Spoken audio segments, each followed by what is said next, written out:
Hey folks, welcome back to the Happy Place Diaries. We're going to get serious in this video because we're going to tackle the subject that scares the crap out of me, and that is RV safety.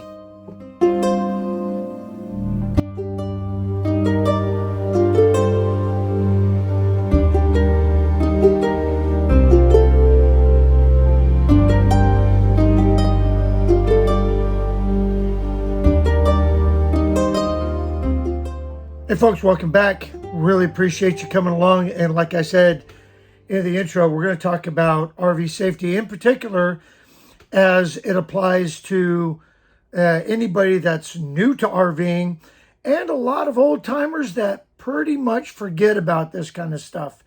There are things that are on board in your brand new rig that you need to know. You need to know how to use them, maintain them, and you might want to do a little bit of upgrading also. So stick around. We're going to talk about RV safety, and let's start right behind me here, or behind you here. Actually, let me turn the camera around. I'll show you. So one of the considerations in RVing is the fact that you are in a small, confined space, and there's a lot of things that could possibly go wrong and maybe cause fire. And so every RV by law has to come with a fire extinguisher and one small fuzzy dog. So yeah, you have to have a fire extinguisher on board your rig, and the manufacturer is going to give you at least one. And I will tell you that you need to check that, make sure that it's in the green, at least once a month. I check it probably once a week. And again, you're in a pretty confined space, and the one fire extinguisher that the manufacturer gives you is typically by the exit. So that white fire extinguisher is right by the door. So we have added more fire extinguishers. If there is a fire out here, there's no way that I could get to it from the bedroom. So here in the bedroom, we mounted a fire extinguisher right there. And we also added another fire extinguisher in the pass-through storage up front. That way, if there's anything that happens while we're out on the road, I don't have to enter the coach. I could just get it out of the pass-through. And I also have one in my truck, just in case something happens while we're out on the road. But this gives me the ability to fight the fire enough to get the heck out of here. You know, they say that these things will burn in like 30 seconds, something like that. Don't quote me. But yeah, when these things go, they go.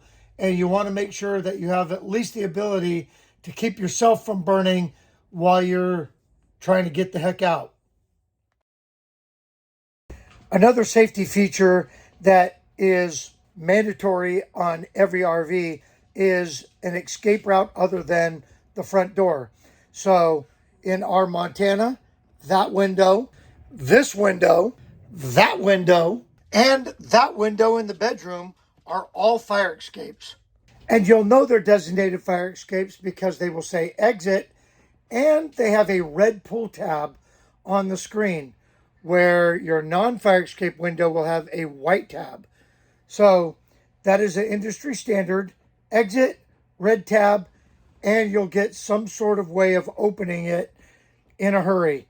And let me tell you, if there's ever a fire, I'll eat my way out of here. The other thing that you have in regard to fire awareness, fire safety, fire detection, fire warning is your fire and smoke alarm. And every RV has to have one of those.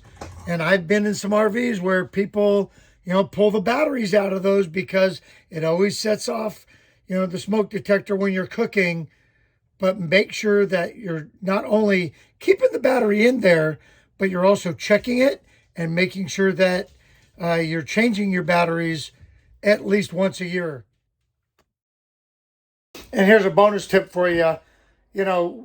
that so you don't have to remove the batteries from your fire smoke detector. Behind this is a vent that goes outside, and you can open and close that vent from the outside. And a lot of people keep that vent closed because they're afraid of moisture and whatnot. Open that vent and run the fan. If you have fantastic fans or max air fans, like we have over here, up that way, run those when you're cooking and you won't have an issue. We don't take the batteries out of our smoke detector. You've got this bad boy right here. That is your RV CO and propane gas alarm. And a couple things about that. You want to make sure that the green lights are on. You also want to make sure that you're taking your vacuum or your broom or whatever and making sure that the sensors are all clean. So we all know that from, like 8th grade science, that gas is heavier than air. So gas is going to settle down here. And that's why your CO and your propane alarm is down there. Make sure that that's functioning. A lot of people forget about this little guy right here, but make sure it's clean. Test it. There's a button that you can test it, and make sure it's functioning properly for your safety. And when it comes to gas leaks and gas detection, this little upgrade right here is called the Gas Stop. Check the link below. You can get yourself one, and there's a discount code for you. But this little bad boy right here will detect and shut down a gas leak immediately. It's the only device on the market that will completely turn off your LP gas, your propane gas, in the event that there is a leak or a rapid leak, and it'll also warn you if there is a slow leak using the indicator up there. So, it's going to cost you a few bucks, but it is worth me knowing that I don't have a gas leak in my rig, and then I don't have to worry about fire, and I don't have to worry about, carbon monoxide or propane leaks or whatever in my coach. And one of the nice features of most new rigs now are these beautiful fireplaces that are also, electric heating units. This one pumps out 4,777 BTUs of heat. In fact, it's on right now, and boy, does it feel good, as well as looking really pretty. But here's the thing about that. Make sure that you're cleaning off the output vents on these, and keep a bunch of clutter away from those. Electric heaters are really great. They're pretty efficient, but you got to keep those clean too. Okay, well, I hope you found some use out of this RV safety video. Make sure that you're checking the batteries in your smoke detector, your fire alarm. Make sure that you upgrade. Put a couple extra fire extinguishers. I always see at Home Depot they have like 2 packs of the fire extinguishers. Go ahead and pick you up a couple extra fire extinguishers. Keep your sensors clean. Keep your vents and all that stuff clean, and you will not have to worry. And so a little bit of preventive maintenance and a little bit of upgrades that don't cost you much are going to go a long way to helping you have a safe RVing experience. Hey, let us know if you're enjoying this series. Drop us a comment in the comment section below. Share it with a friend, and we'll see you in the next video.